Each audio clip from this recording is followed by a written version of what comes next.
Okay, I think we're ready.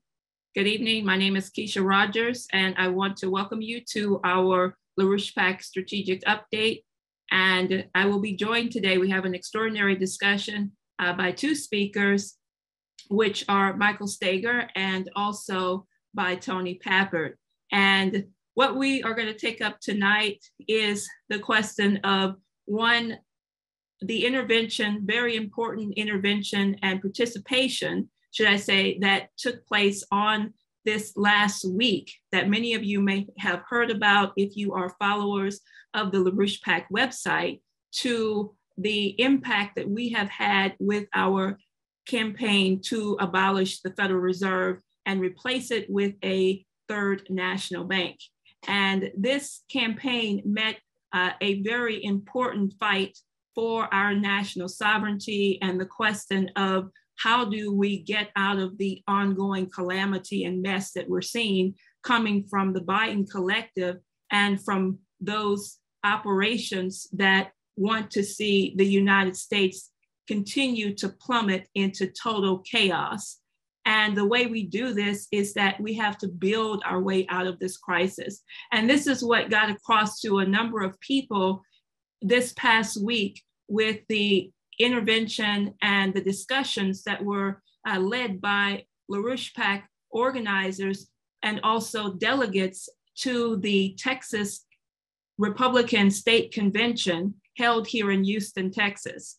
And I'm going to go through a little bit of the impact of our campaign to initiate a plank into the party platform for abolishing the Federal Reserve and creating a third national bank.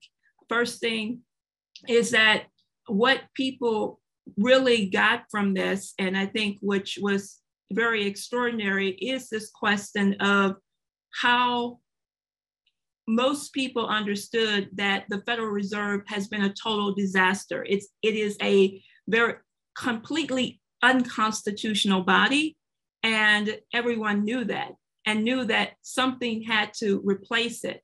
But we have a long way to go from the standpoint that throughout the course of the week, I, along with a number of others, had a chance to make various cases and presentations to the platform committee. And if you go to our website, I think many people may have already seen this. First of all, we had an opportunity to address members of the platform committee, and you can find a report of some of our testimonies to the committee that was putting forth this plank and resolution to the entire body of the platform. Now, I will tell people that there were, at the Republican Party convention, there were over 275 planks being debated and discussed in the platform. And I'm going to get to a couple of them because they have great significance to what we're doing here in just a second. But what was the fight that broke out in the midst of the platform committee is extremely important, because the fight that broke out, if you didn't hear about this, is that the opposition, there was no opposition to the idea of the importance of getting rid of the Federal Reserve.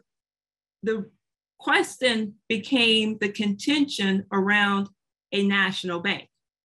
And what happened in the course of the testimonies is that there were members of the platform committee that decided that they were going to push the ideas of Democrats, of long dead racist Democrats, and say that the Republican Party was founded on the ideas of Andrew Jackson and Thomas Jefferson, and therefore they rejected the idea of a national bank because these individuals were completely against a Hamiltonian national bank. And so that created quite a stir.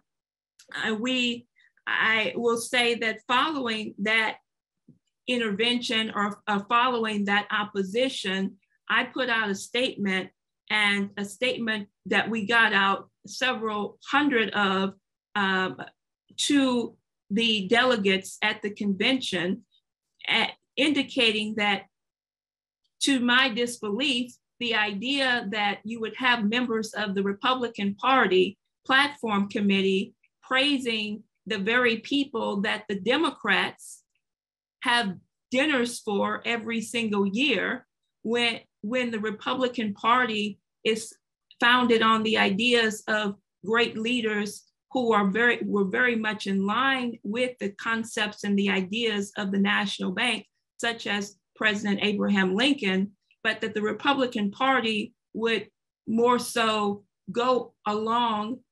Members, I don't want to say the whole Republican Party, because there are a number of people who didn't go along with this. So let me just be clear on my statement that there are members of the Republican Party platform who indicated that they should be over having Jefferson-Jackson dinners with the Democrats versus actually being on the Republican Party platform. But the most important thing about this is the fact that there's a real misnomer and misunderstanding as to the idea of what a national bank policy truly represents. And this conception that what we were describing and bringing about to people is that you're talking about the development and granting of credit to major projects that would increase the physical production of our nation. And this really was the debate that had to get across to people. Another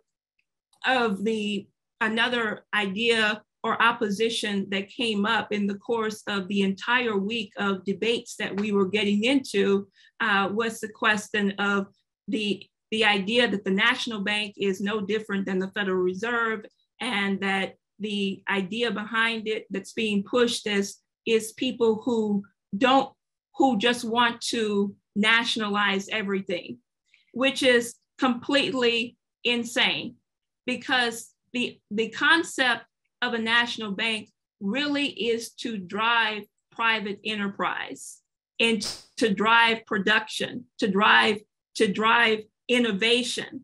And although I will say that there was some success in the reaching of delegates at the convention, there were, for one thing, we were able to change the platform and to get recognition that it was not enough to abolish the Federal Reserve, that we had to go a step further and not enough to audit the Federal Reserve, but we had to go as far as calling for an end or abolishing to the Federal Reserve, which was a very good success because of the fact that there has been long fights about auditing the Fed, but a number of people recognize that this is not enough. Unfortunately, it did not go far enough as to addressing the question of what do we replace the Federal Reserve with, and people having a clear understanding of that.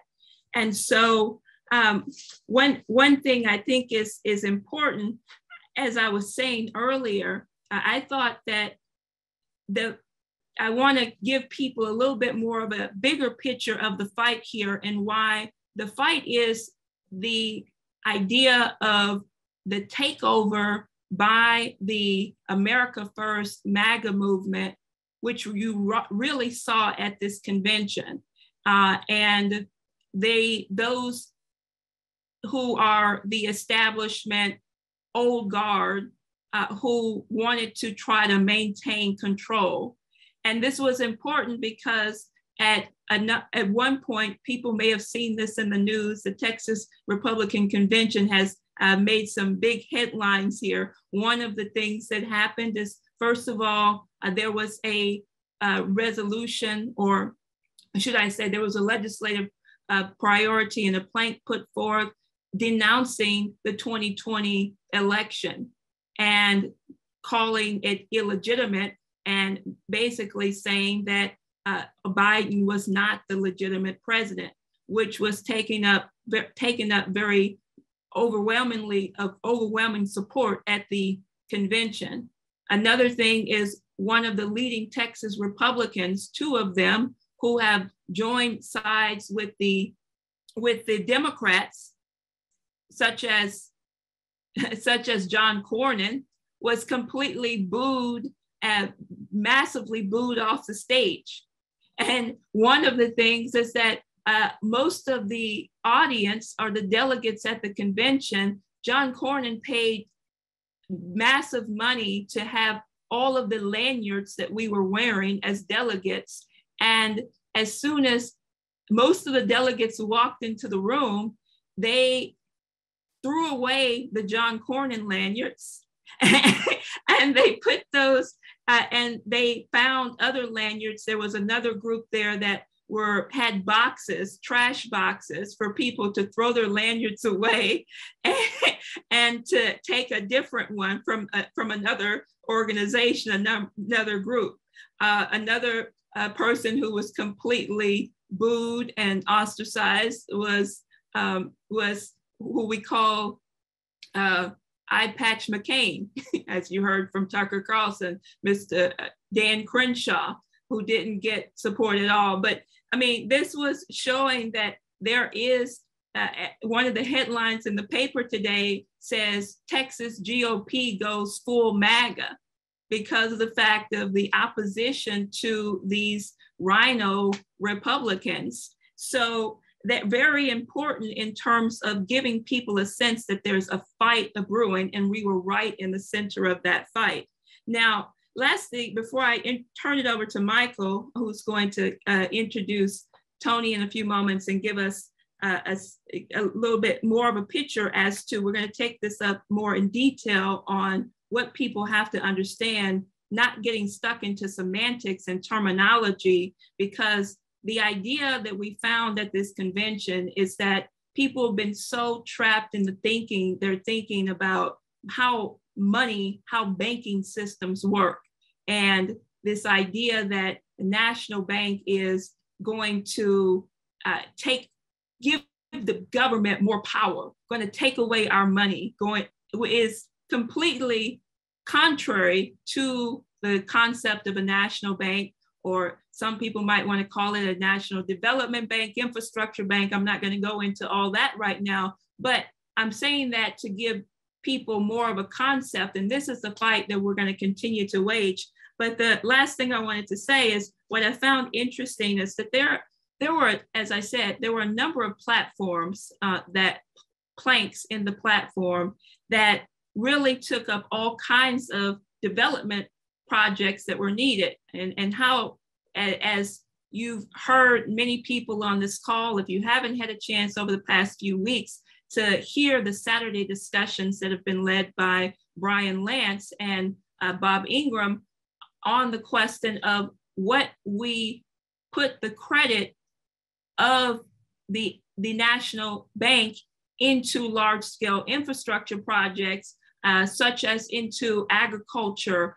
And we just had an extraordinary class this past weekend on this, into manufacturing, industry of all different types, how this is going to be driven by private enterprise and innovation as we develop national projects. But one of the things that came out, for example, here in Texas, as we've been saying, it's been absolutely hot as hell here. It is, we are in the middle of a massive summer, and not only here, but across the country, there is risk of a blowout of our power grids. We talked about this before. And one of the projects that was put forth as a plank in the platform was to harden our Texas electric grid and to actually defend it from cyber attacks, but also attacks from geomagnetic storms, solar flares, electromagnetic pulses. And you also had a plank that was calling for the development of flood mitigation, flood control, building our reservoirs, and all types of development. And the last thing is there was a plank that was calling for encouraging providers to build and operate traditional and next generation nuclear power plants, such as molten salt reactors. So I'm saying all this because the potential is there, and what we need is the solution, and that solution has to quickly be understood by the citizens and the population in terms of what a national bank, what the idea of national sovereignty, and this is what we're about to get into here now, really truly means. If we truly want to be sovereign, we have to own our own currency. We have to be able to have we have to be able to have a national sovereignty that builds up our national infrastructure. And we need to be able to invest into these areas of production. And that's what we're talking about here. And we're going to take that up a little bit more. So sorry to go on, but there was quite a bit that happened over the last week here. And I want to now turn it over to Michael to introduce further. Thanks, Kesha. All right, so we got a lot of good feedback and response on the discussion from last week.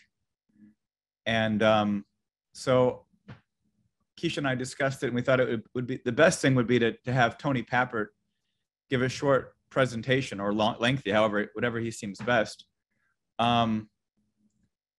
Because in some sense, this movement in the United States that's been developing, and I know there's people are putting in the chat box questions, people misunderstand the notions of the national bank, which is exactly what Kesha was addressing and came up in Texas, where people want solutions to be in a kind of prepackaged form. And the reality is that solutions exist in one place, in people changing the way they think. There is no solution in the government or in policy that doesn't demand that the American people change how they're thinking. And that's really the biggest question. And in some sense, because of the way that these globalists and Biden regime have operated, there is a unique potential today for a collaboration between the US and Russia, especially, and then more broadly. And Tony Papert has kind of followed in Russia for many years, and he's paid close attention to Vladimir Putin. We've had him on before when the Ukraine war broke out, or intervention. And Vladimir Putin, the president of Russia, gave a remarkable or a very interesting speech to the St. Petersburg International Economic Forum. So Tony's going to give not so much people can read the speech, but Tony certainly has a kind of a sense of the importance of this that we think everyone should hear. So Tony, why don't you jump in and give us what you're thinking?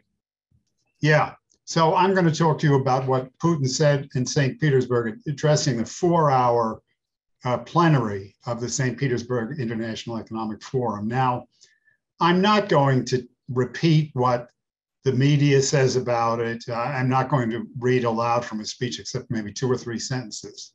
My concern, as it should be your concern, is what our grandchildren will know about June 17th and Putin's speech, not, what the media or the ignorant or the obvious about it.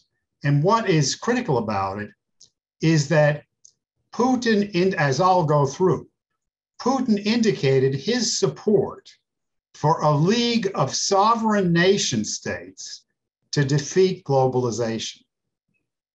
And that's what's critical. And that's going to be pretty much my total emphasis in what I say now. It means that when we patriots take over the United States, Russia under Putin, if he's still in charge, or people who think the way he does, will be ready to join with us to defeat the oligarchy. And, people use this word oligarchy in a great many ways, which are just not true. I mean, the oligarchy is the London-based world financier class. That's the oligarchy. That's what we have to defeat. The whole world monetary system is in the grip of this oligarchy. And in this way, it has its claws in every nation. You know, whether it's the United States, where, you know, we're under this insane, you know, Biden business, which is nothing but a tentacle of this oligarchy, but it has its tentacles in Russia, in China, because it runs the world monetary system, whether it's Wall Street, Hong Kong, City of London, Paris, Brussels, including the financial system in Russia, a large part of it. So this is the real oligarchy. And Lyndon LaRouche, of course, founded our movement. His project for decades, I believe for approximately 40 years, until his death in early 2019, was an alliance of the four most powerful sovereign nation states. And they must become sovereign in order to do this. And it's up to our movement to make the United States truly sovereign so we can do it.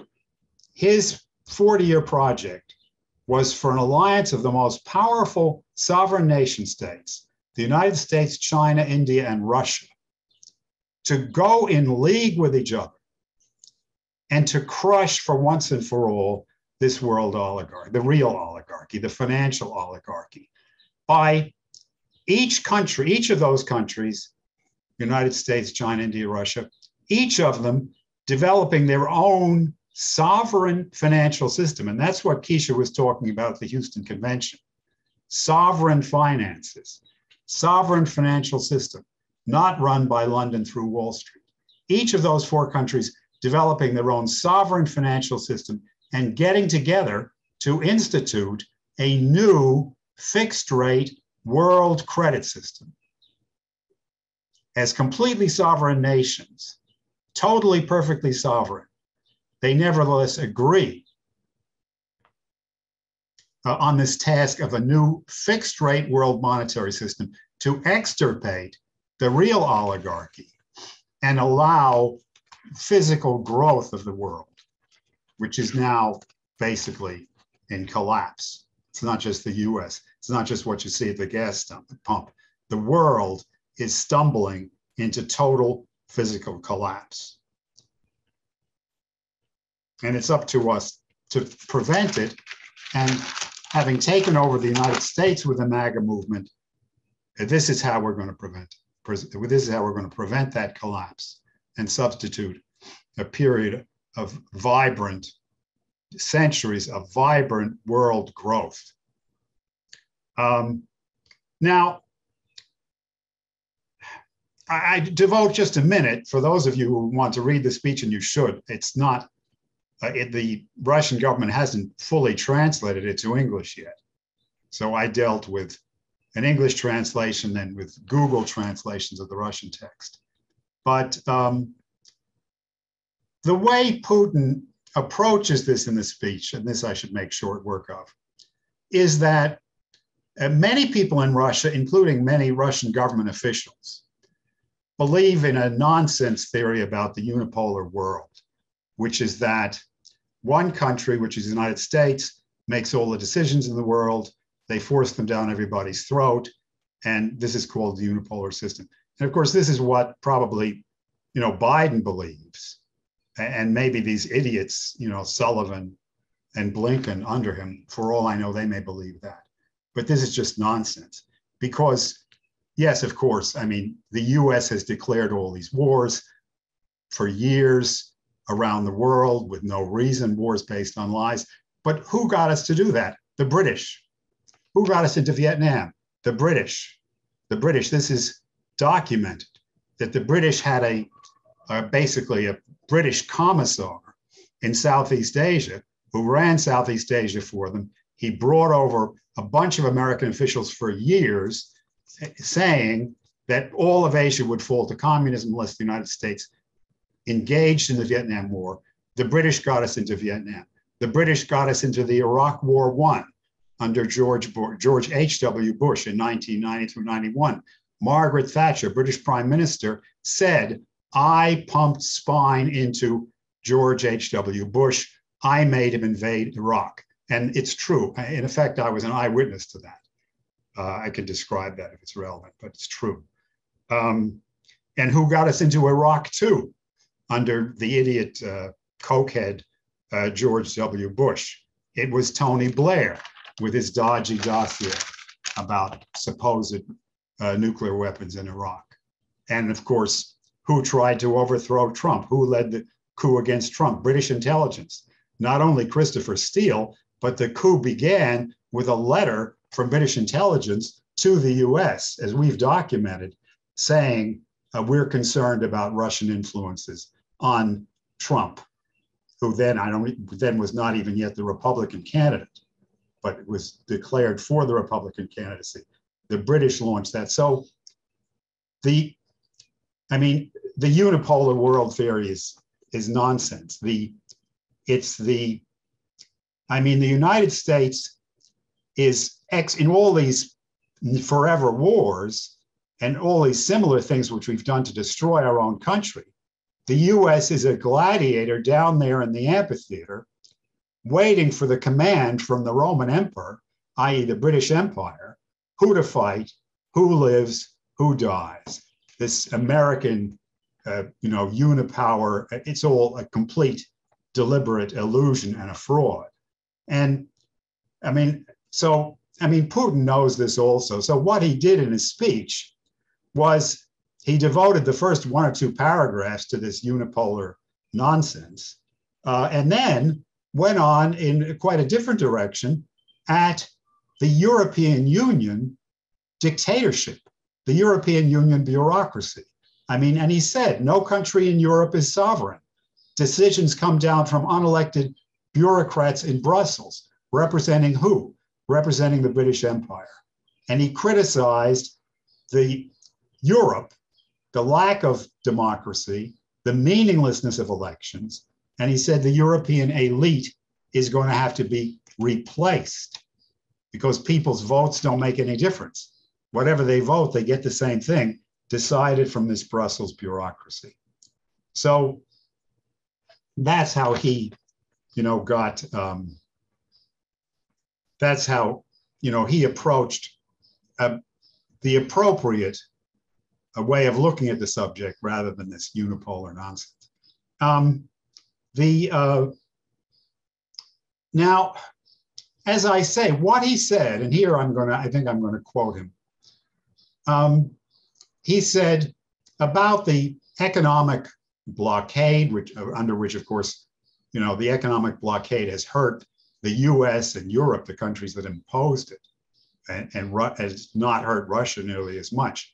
What he said is, we are strong people and can deal with any challenge. Like our predecessors, we can resolve any task. The entire 1,000-year history of our country bears this out. There is an increasingly pronounced trend in favor of the multipolar growth model in place of globalization. Get rid of globalization.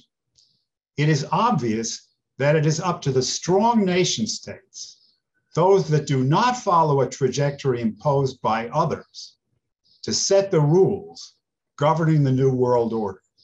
Only powerful and sovereign states can have their say in this emerging world order.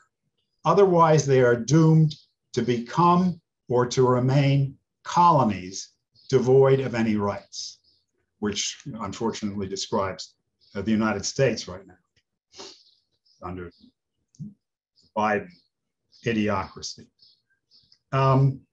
So he defined 6 principles of sovereignty. And again, once the speech is translated into English, you can read them. I'm not going to enumerate them. I didn't make a list of them.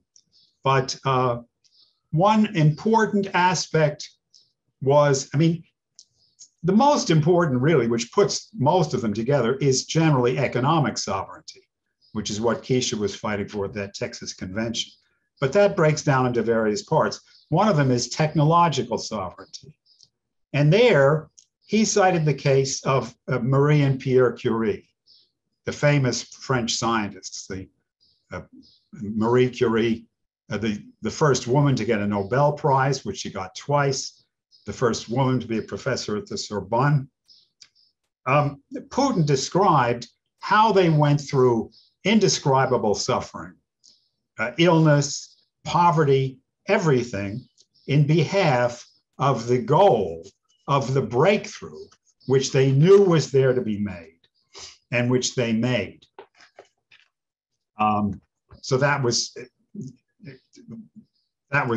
one of his approaches to the question of economic sovereignty or technological sovereignty, technological and scientific sovereignty, which is part of economic sovereignty. And then the second was this. And again, this is, I not stress this because everybody should know it without me having to say it. This is in a Russia which is being subject to all these sanctions. And nevertheless, despite the sanctions, the ruble is trading higher than it was before the sanctions. The interest rates are lower in Russia than they were before the sanctions. They're suffering a lot of inflation, but at least it's about 16%. But they're reducing the inflation, and they intend to reduce it further. So that's the context, which I'm sure is known to all of you. So in that context, in discussing technological sovereignty, Putin said, I should stress there's a lot of discussion in our society about import substitution, obviously, right? They're denied various imports like microelectronics from Taiwan, from the US, and so on, and many other things. I should stress there is a lot of discussion in our society about import substitution, but it's not a cure-all, nor a comprehensive solution. If we only imitate others when trying to replace foreign goods with copies, even if very high quality copies, we may end up constantly playing catch up. Well, we should be one step ahead and create our own competitive technologies, goods and services that can become new global standards. And then he gives this specific example, which this is all very well known to every Russian, but I'll explain it a little bit for you. He said, if you remember, Sergei Korolyov did not just copy or locally upgrade captured rocket technology. He focused on the future and proposed a unique plan to develop the R-7 rocket. He paved the path to space for humankind, and in fact, set a standard for the entire world for decades ahead. So it's a brief capsulization, which is very moving for anybody who knows the story. I mean, just to begin, again, I shouldn't go on at length, but just to begin the story, when Sputnik was launched in '56, I guess it was, the Eisenhower, somebody in the Eisenhower administration said to the Russians, well, you captured the German specialists, that is the German engineers and scientists who created the V-2 rocket in Germany during World War II, to which Khrushchev, the then Soviet dictator, replied, well, actually, you got the best specialists.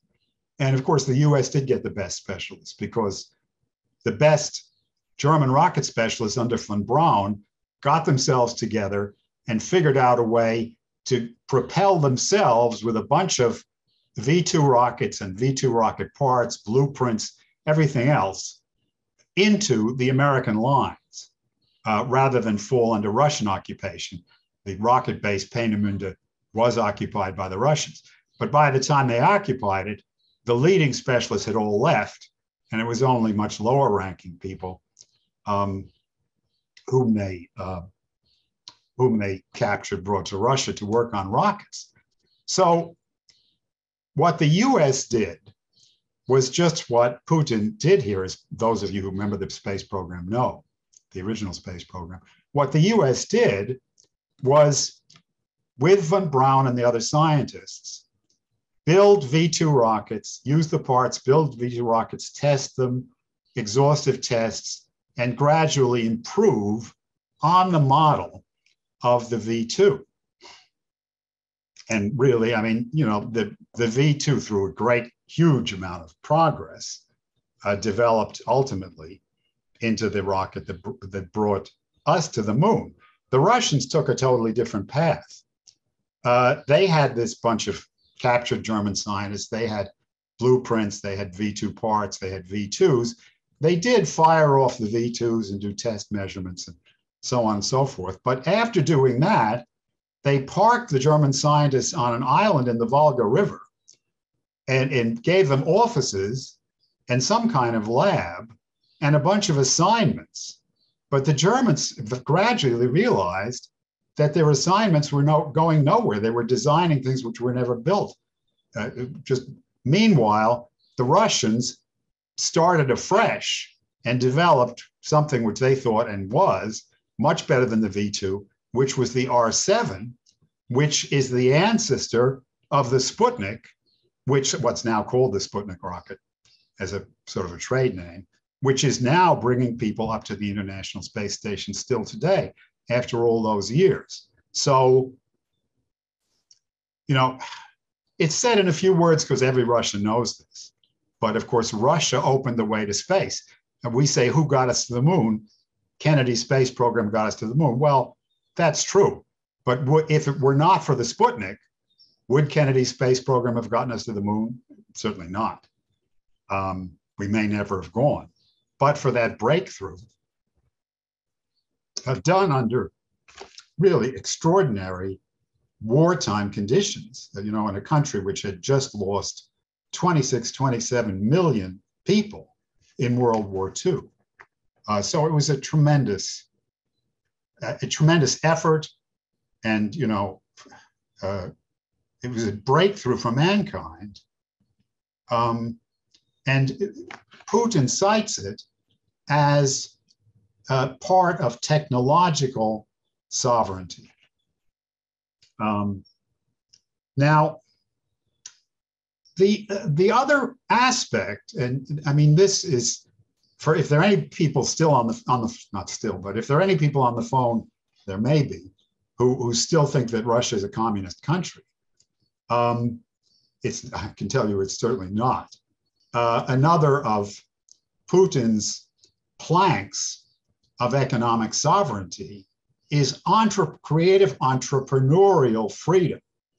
And here he did something which I don't think any Russian leader has done since 1917, over 100 years ago. He named a roll call, a roster of the leading Russian capitalist families, merchant industrialist, some of them both, either merchant industrialist families, dynasties, often which began in the 18th century, others the 19th century, which, you know, lasted into the 20th century, although mostly they were killed by the Bolsheviks. But nevertheless, in one way or another, some exist through the present. And again, I'm going to quote, because if you think this is coming from a Russian leader, it's very extraordinary, and that's why he said it this way.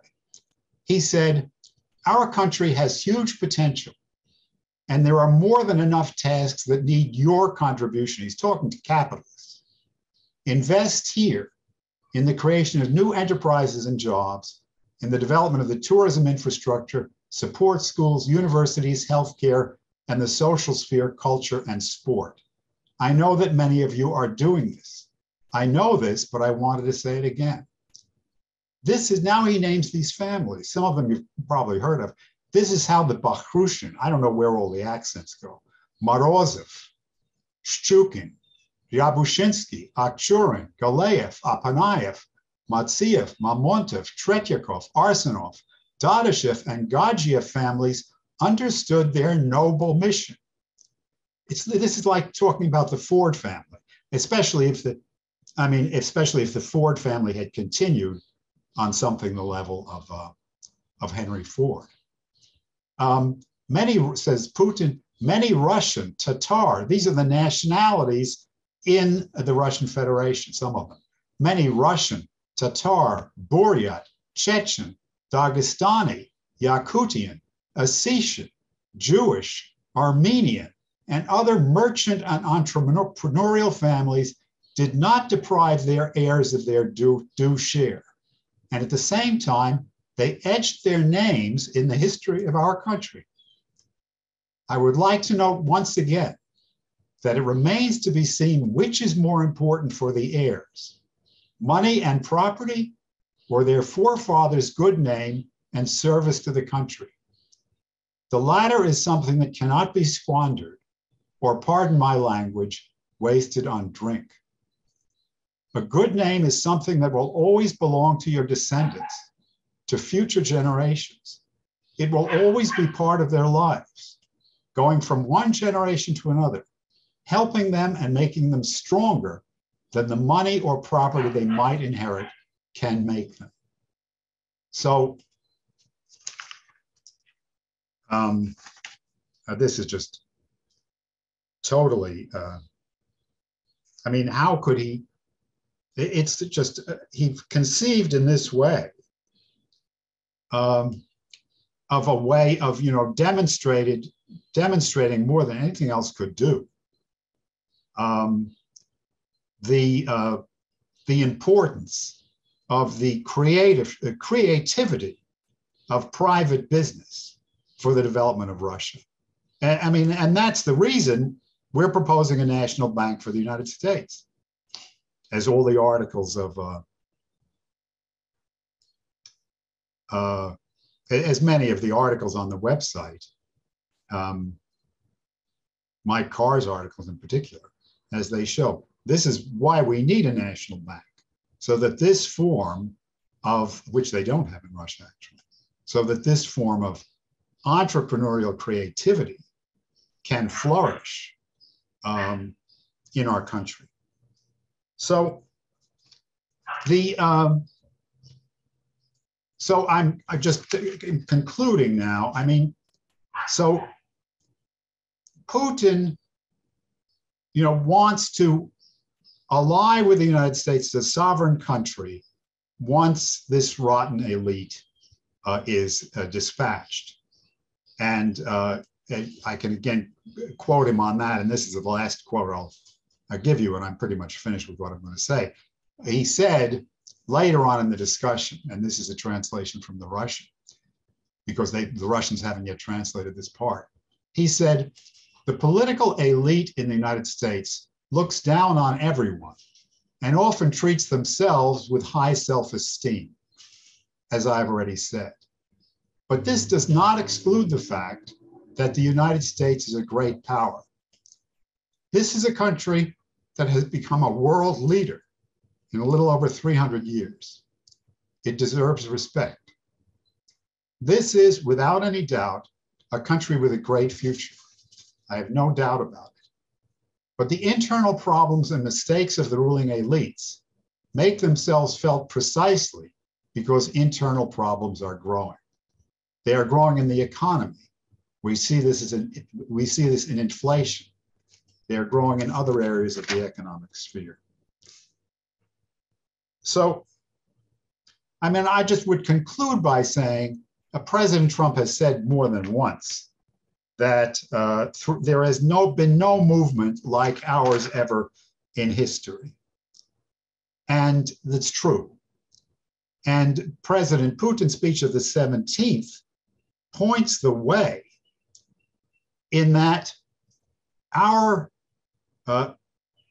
movement, taking over our country and reinstituting economic sovereignty through a national bank, can, with the help of patriots of other countries, and in this case, Russia, but I've also mentioned China, India, with the help of other countries, having taken over the United States for this movement, we can initiate a new and much better era for mankind in the world as a whole, and not only in the world, but out into a nearby space, through the solar system and beyond. So that's what I wanted to say. Great. So we'll take questions here, and I'll hand it back to Kesha in just a second. What I want to do is I want to then tie what Tony just presented in terms of the Russian situation into, in some sense, our discussion from last week. Because what we went through, and there was a lot of positive feedback, and so there'll be perhaps some other research and work done to pull together a more clear picture. But for those who missed last week, the premise was certainly the roles of the cities in these various states led to what took place on November 3rd of last year. You know, YouTube banned certain things, but I think you all know what I mean in terms of what happened on November 3rd. That and that the demise of these cities was something that has not simply taken place in terms of political corruption, but there was a gutting of a destruction of a manufacturing base within the population. And if you look at what were the leading industrial cities, even at 1980, when they had already gone through 20 years of massive decline, New York was fourth. I'm not sure what was first, but the first three were Los Angeles, Long Beach, Chicago, and then Detroit. And the level of mayhem of what we call globalization and the political form of globalism has just wreaked a kind of havoc and death upon our country, which creates the conditions for rife corruption, fraud, and really is just merely taking advantage of, in the most sadistic form, the very people that have been left to try to survive within these cityscapes. And in some ways, the solution, which of course refers to how we shift the financial and banking system of our country, was to say, look, cities and population centers, much like what Putin has attempted to do in Russia over these last 20 years, though to a large extent, if you want to look at what a central banking does, even when you have a nationalist leader, look at Russia. Putin and his efforts economically have been hamstrung. He cannot even get the damn roads fixed. It's like the governor of Michigan. He's still saying we've got to get these roads going because he does not have the kind of credit. And there are economic advisors in Russia who are insisting they've got to break, that the real problems have not been the sanctions. The real problems have been the central banking of Russia, which largely takes orders from London, the London Financial Exchange, and so on. But city centers were built around a productive enterprise. This is true in ancient civilization. It was true in our country. New York comes out of the efforts of people like Alexander Hamilton, and to a large extent Hamilton. Chicago comes out of Lincoln. These intrinsic American patriots are city builders around an industrial and scientific base. So that was the premise of last week's, and I think it's something that continued to develop in different ways, because we have to begin to rebuild our cities and small towns. First, they ripped out the industry and production of our cities. They left those cultures to rot. And then they did it to the small towns and the rural areas. And then they brought in, and in parallel, first they brought in massive crack cocaine into the inner cities. This George Bush Sr. and the CIA were infamous for this in Los Angeles, I'm sure, and elsewhere. We saw the same thing happen to the small rural towns, small cities, former industrial, where the drug cartels preyed specifically on those populations. But I think many of us on this call, including many of the Russians responding to Vladimir Putin and this resurgence of a pride in the Russian people, that there is a question that we see in our own country of a spiritual and moral crisis. And that in some sense, that's referring back to the ultimate question is not how do we fix government? Yes, we have to fix government, but government only functions when we as individuals are thinking in profound terms. You know, many people say today, not incorrectly, rightly so, we need to bring God back into our politics, our culture. They'll say the classroom. But no one, when they say that, means we want people chanting like Hare Krishnas in the classroom or even in church. That would be obscenely absurd. What does it mean? We don't mean a collective worship of a God or of God. We mean something different. We mean an internal conception in one's individual mind, which is the only place where the relationship to God exists. It doesn't exist in collective relationships. But how do you provoke that? Do we drag people back into church? Do we praise God as if he's the greatest dictator? You know, many people say, praise God, praise God. But in some sense, you get the sense that they could be saying, praise Obama or praise Stalin or praise some other. I mean, it's as if it's just this kind of, they're not, and the point I'm making is not, God is certainly better than any other dictator. Better to praise God than any other man. That's not the point. The point is that what God wants? Or is there a request? Is there a responsibility to participate in the creation that we've been given? And in some sense, this was the covenant that the early settlements recognized as they began to form a civilization in our continent and ultimately our nation. And in some sense, the question is the responsibility of the elites of our nation, which you on this call are part of that, right? The way Trump would address it.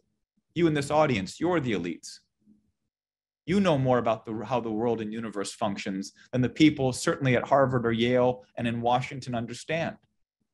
They're the smallest of the people. We're the elites. But the elites of a nation have a responsibility to ensure that the population has the opportunity to participate in the ongoing acts of creation, in the development of civilization and into the development of the universe itself. Well, what does that mean? Now, few people are going to participate in shaping civilization the way Plato or Augustine or Paul or Joan of Arc or Marie Curie participated in profound scientific, philosophical, and religious, and ultimately political questions. Yet that it is happening, that quality isn't happening by collective groups. It is happening by the individual, which gives us, again, a demonstration that what we're referencing here is a quality of something that happens in the individual mind. To such a remarkable degree, in some cases, it has profound impacts on the entire sense of human civilization and human culture. You know, as people often refer to Shakespeare as shaping a modern sense of human identity in profound ways, in real ways, not ideological ways, in ways that were truthful. But we have a responsibility as a nation, not to take care of people. We have to make sure some people have that there is some safety net in certain cases. But there's a greater responsibility. And when we're referencing questions of banking, credit, and finance, we're referencing the intimate responsibility we have to ensure that the broad majority of our population are not wrapped up in some kind of bizarre ideological cult, but are participating in a process of creation and development. Where does that happen? On a basic level, in two fundamental areas. One is food production, but with major advancements in science and technology and industry, where before 90% of the population was participating in farming, which is hard work. It's valuable work, but it's hard work.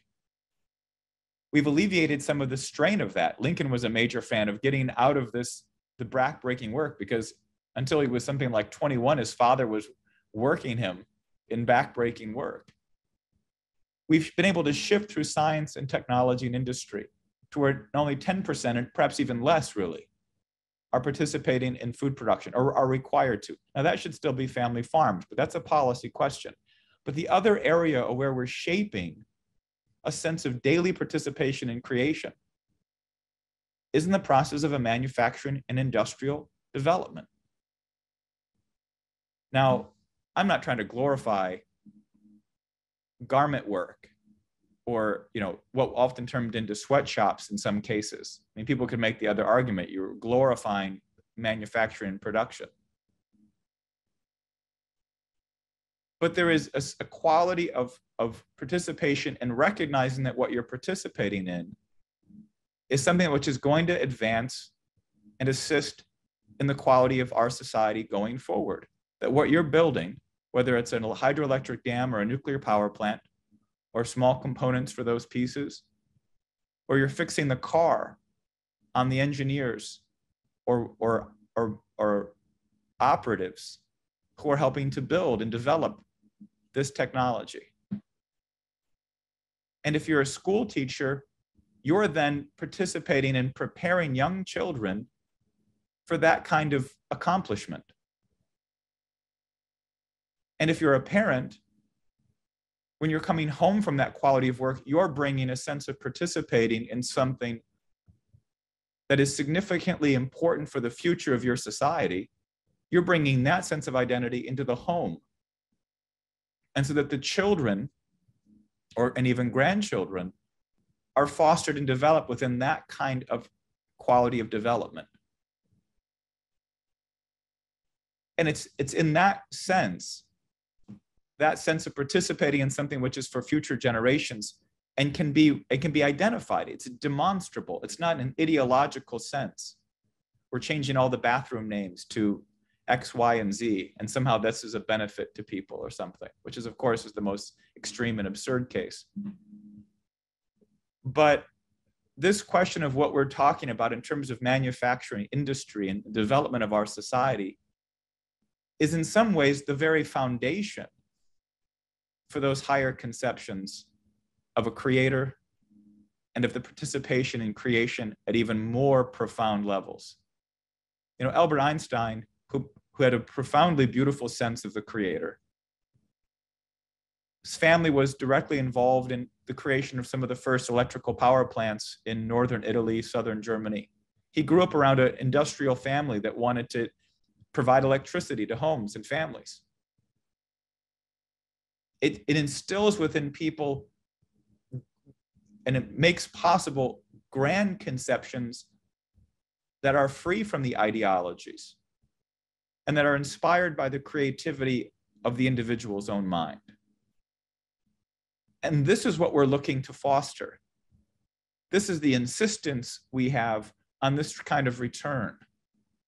And I think in some sense,